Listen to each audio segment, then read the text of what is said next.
नालं वा परमोपकारकमिदं त्वेकं पशूनां पते पश्यन् कुक्षिगतान् चराचरगणान् बाह्यस्थितान् रक्षितुं सर्वामर्त्यपलायनौषधमतिज्वालाकरं भीकरं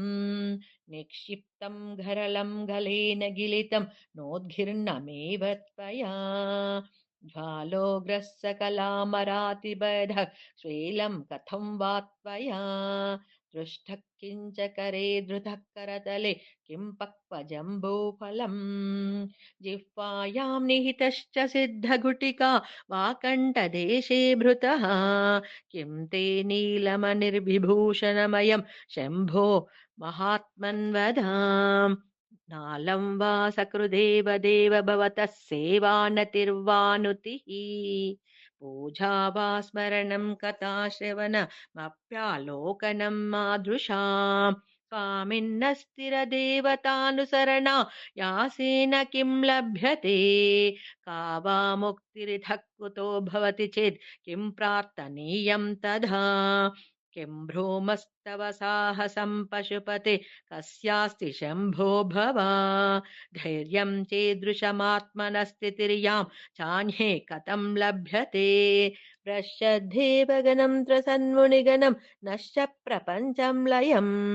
पश्यन्निर्भय एक एव विहरत्यानन्दसान्द्रो भवान् योगक्षेमदुरन्दरस्य सकल श्रेयःप्रदोद्योगिनो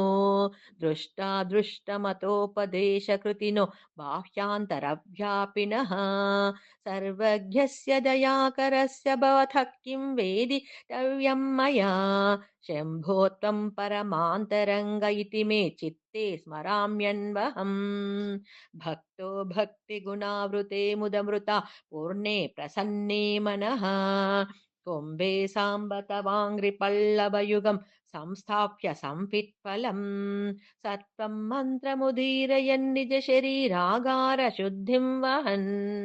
पुण्याहं प्रकटीकरोमि रुचिरं कल्याणमापादयन् काम्नायां बुधिमादरेण सुमनः सङ्गा समुद्यन्मनो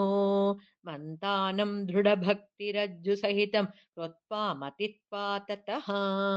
सोमं कल्पतरुं सुपर्वसुरभिं चिन्तामणिं धीमतां नित्यानन्दसुधानिरन्तर रमा सौभाग्यमातन्वते प्राक्पुण्याचलमार्गदर्शितसुधा मूर्तिप्रसन्नः शिवः सोमः सद्घनसेवितो मृगधर पूर्णस्तमोमोचकः चेतः पुष्करलक्षितो भवति चेत् आनन्द पातो निधिः प्रागल्भ्येन विजृम्भते सुमनसा वृत्तिस्तदा जायते धर्मो मे चतुरङ्ग्रिकसुचरितः पापं विनाशं गतम् कामक्रोधमदादयो विगलितः कालः सुखाविष्कृताः ज्ञानानन्दमहौषधि सुफलिता कैवल्यनाथे सदा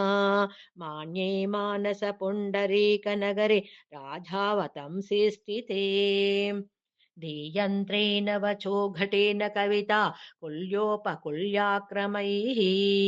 आनीतैश्च सदाशिवस्य चरिताम्भोराशि दिव्यामृतैः हृत्के धारयुताश्च भक्तिकलमा साफल्यमातन्वते दुर्भिक्षान् मम सेवकस्य भगवन् विश्वेश भीतिः कुतः।